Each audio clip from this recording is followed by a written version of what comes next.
معماها و شگفتی‌های دوران باستان تمومی نداره. بعضن اکتشافاتی در سراسر جهان اتفاق میفته که تمام اطلاعات تاریخیمون رو به چالش میکشن و ما از درک اونها عاجز میشیم. تو این ویدیو سفری به دنیای اسرارآمیز باستان خواهیم داشت و اکتشافات غیر متعارف و عجیبی رو خواهیم دید که سالیان بسیاری پنهان بودن و در سالهای اخیر کشف شدن. از جمجمه‌هایی که 8000 سال پیش به سیخ کشیده شدن تا جراحی مغز در 5000 سال پیش با ابزارهای سنگی. پس تا آخر این ویدیو همراه من باشید و اگر از دیدنش لذت بردید لطفاً لایک ویدیو فراموش نشه. بریم سراغ جمجمه‌های به سیخ کشیده شده. کارگران یک پروژه ساختمانی در سوئد با کشفی شوکه کننده روبرو شدند. اونا جمجمه‌هایی رو در یک باتلاف پیدا کردن که شکسته و خرد شده بودن. اونا جدید نبودن و قدمتشون به عصر حجر برمیگشت و داستان از اون چی که به نظر میرسید بسیار پیچیده‌تر و ناراحت کننده تر بود. در حین ساخت یک خط راه آهن جدید برای تردد قطارهای باری در منطقه، کارگران با این بقایای وحشتناک روبرو شدند و با باستانشناسان تماس گرفتند. اونها نه فقط جمجمه‌های شکسته بلکه سرهایی به سیخ کشیده شده و بقایای حیوانات و ابزارهایی ساخته شده از استخوان و شاخ رو هم کشف کردند. سرهای انسان روی نیزه‌ها که در داخل توده‌های سنگی قرار گرفته بودند یادآور اعمال وحشیانه ایوان مخوف تزار روس بودند. اما قدمت اونها مربوط به حدوداً 8000 سال پیشه، زمانی که این منطقه یه برکه بوده که بعداً با گذشت زمان این برکه به یک باتلاق زغالسنگ نارس تبدیل شده. فردریک هالگرین سرپرست تیم جستجو گفت که همه نشانه ها اشاره به نوعی اعمال آیینی عجیب و غریب داره که در بین مردم عصر حجر رواج داشته. جمجمه ها از بدن جدا شده بودند، به سیخ کشیده شده بودند و بعد با دقت زیادی دفن شده بودند. باستانشناسان 10 جمجمه انسان رو در رسوبات باتلاقی پیدا کردند که اولین شواهد از هانتر گدررها یا شکارچی گردآورهای دوران میانسنگیه که سرهای انسانها رو روی تیرک‌های چوبی قرار میدادن. بعضی از جمجمه‌ها علائمی از تروما یا جراحت داشتند، اما نشانه‌های بهبود هم در همون جراحات دیده میشد. این یعنی بعد از آسیب به سر کسی از اونها مراقبت کرده. اما اینکه چرا سرها بر روی چوبها قرار گرفتن معلوم نیست. متخصصان پزشکی قانونی سوئدی در حال بازسازی چهره و لباسهای این افراد هستند تا بفهمند که اونها در اون سالهای بسیار دور چه شکلی بودن. مسئله عجیبتر اینه که اجساد در زیر یک گورتپه دفن شدن، روشی که در سوئد تا مدتها بعد در عصر آهن و تا پایان دوره وایکینگ ها استفاده نشده بود.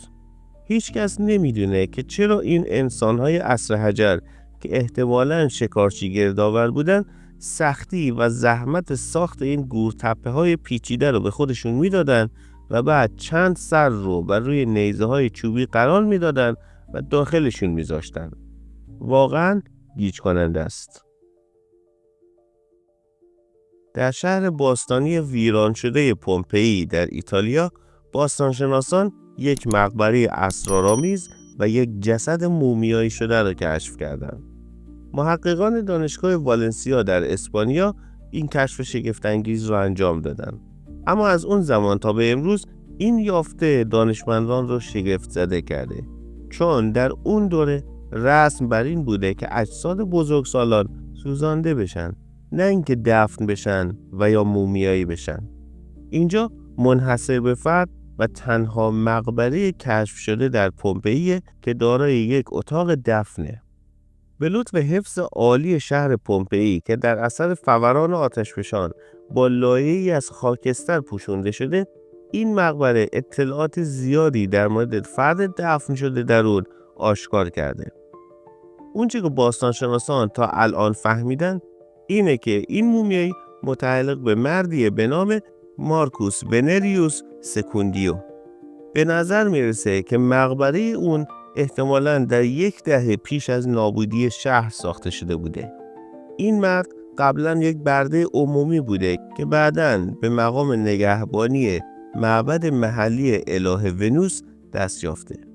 اون بعد از آزادی تونست به وضعیت اقتصادی سطح بالایی برسه و حتی با یک زن ازدواج کنه. محققان بقایای اون زن رو هم در داخل مقبره پیدا کردن. در داخل مقبره یک ظرف شیشه‌ای حاوی خاکستر یک زن به نام نوویا آمابیلیس یافت شد. اما این سوال مطرح میشه که چرا این مرد سوزونده نشده؟ شاید اون آداب و رسوم خاص خودش رو از گذشته‌اش داشته و حفظ کرده.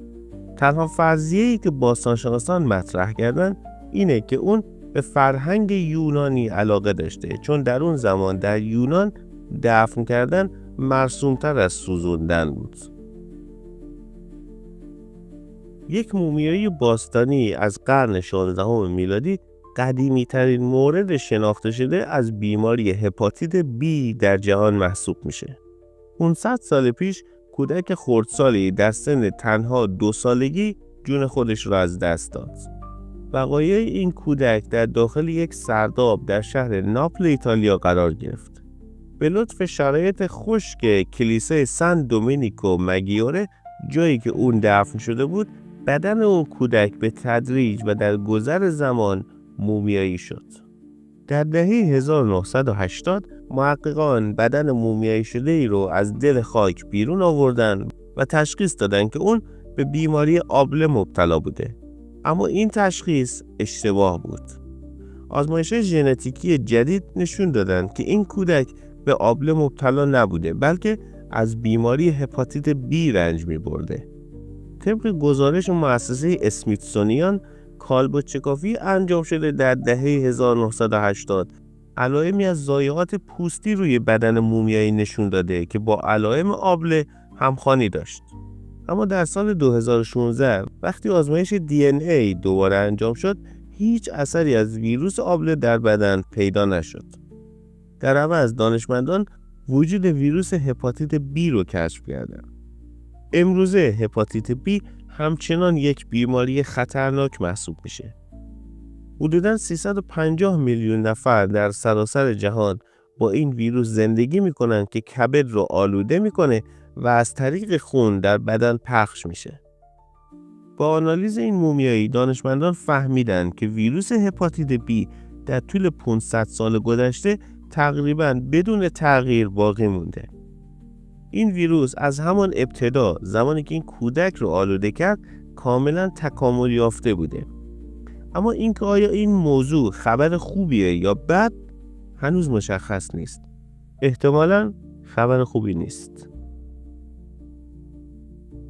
دانشمندان شواهدی رو کشف کردند که نشون میده یک تمدن ماقبل تاریخ در مکزیک از استخوان‌های بستگان فوت شده خودشون برای ساخت انواع وسایل روزمره از جمله دکمه، شانه، قاشق و یا حتی ظروف استفاده می‌کردند. 5000 قطعه استخوان از زیر شهر باستانی تئوتیهوآکان در نزدیکی مکزیکو سیتی کشف و مورد آنالیز قرار گرفت. بیشتر این استخوان‌ها استخوان ران، ساق پا و جمجمه انسان بودند. تعداد زیادی از اونها به وسایل خونه تبدیل شده بودند.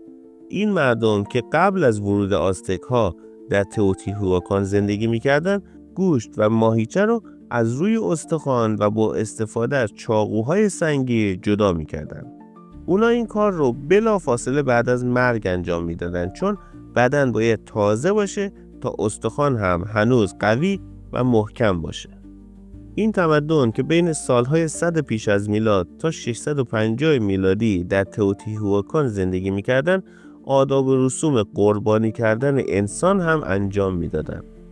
اونها هیچ ترسی از مرگ نداشتن و حتی عزیزان خودشون رو هم بعد از تکه تکه کردن و جدا کردن استخوان‌های اونها برای ساخت وسایلی مثل چاقو، چنگال و قاشق در زیر خونه هاشون دفن می‌کردن.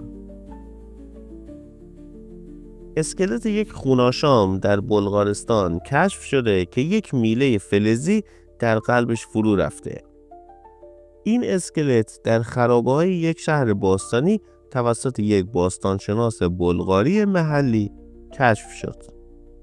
این فرد که در سن حدوداً 40 یا 50 سالگی جون خودش را از دست داده بود، یک میله فلزی در قفسه سینه‌اش کوبیده شده بود که احتمالاً برای جلوگیری از بلند شدن اون از قبر بوده. به نظر میرسه که مردم محلی به شدت به این اعتقاد داشتن که اون یک خوناشام بوده و از گوشت انسان تزریق میکرده، حتی اگر واقعا اینطور نبوده باشه. در دوران قرون وسطا مرسوم بود که برای جلوگیری از زنده شدن مردگان و انتقام گرفتن از زنده ها یک میله فلزی رو در بدن جسد فرو کنن. این کشف جدید وحشتناک توسط پروفسور نیکولای اوفچاروف در خرابه‌های شهر پرپریکون انجام شد. خود این شهر حدوداً 20 سال پیش کشف شد و تاریخ سکونت در اون به حدود 7000 سال قبل، یعنی 5000 سال قبل از میلاد برمیگرده. پرپریکون زمانی محل معبد معروف دیونیسوس بوده که به دیونیسوس خدای یونانی شراب و باروری و حاصلخیزی تقدیم شده بود. از طرفی این شهر دارای چندین دژ عظیم، یک عبادتگاه بزرگ و چندین قبر خوناشام بوده. علاوه بر فلزی که در قلب این فرد فرو رفته بود، پای چپ اون هم از زیر زانو قطع شده بود و در کنار بدنش قرار گرفته بود. در سالهای 2012 و 2013 میلادی 2 قبر دیگه هم مشابه این در بلغارستان کشف شد، اگرچه اونها در جای دیگه قرار داشتن و ارتباطی با این مورد نداشتن.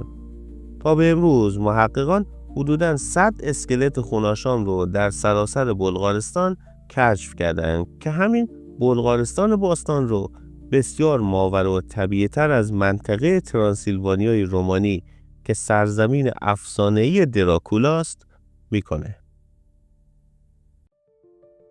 یک مورد جراحی ماقبل تاریخ که به 5000 سال پیش برمیگرده دانشمندان رو شوکه کرده. این کشف در جریان حفاری‌هایی در نزدیکی یک روستای کوچک در کریمه به دست اومد.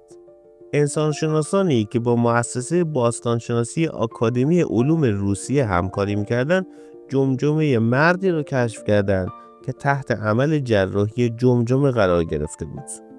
در محل کندوکاوها 18 گور مربوط به دوران بین عصر برنز و زمان حکومت سکاها بر منطقه کشف شد. قربانی این عمل جراحی در میان این بقایا بود و در هنگام مرگ حدوداً 20 سال داشته. به گفته محققان، جراحی که اون را عمل کرده با دقت تکان دهنده این کار را انجام داده. جراح ناحیه بزرگی از استخوان رو از روی جمجمه تراشیده و لایه نازکی با ضخامتی کمتر از 1 میلیمتر باقی گذاشته. حتی شگفت‌انگیزتر اینه که جراح این کار رو فقط با استفاده از ابزارهای سنگی انجام داده. تصورش رو بکنید که تحت عمل جراحی مغز قرار بگیرید و پزشکان از ابزارهای سنگی استفاده کنند. این عمل که به نام تریپنیشن یا سوراخکاری جمجمه شناخته میشه، احتمالاً باعث مرگ اون شده. سطح استخوان هیچ نشانی از بهبودی نشون نمیده و این یعنی که احتمالاً مرد فقط در فاصله چند روز بعد از جراحی مرده. احتمالاً این جراحی تلاشی برای تسکین سردردهای شدید و یا درمان نوعی بیماری دیگه بوده که ناشناخته باقی مونده. ممنون از همراهیتون تا انتهای این ویدیو. لایک ویدیو و سابسکرایب کانال فراموش نشه. با آرزوی دانش روزافزون.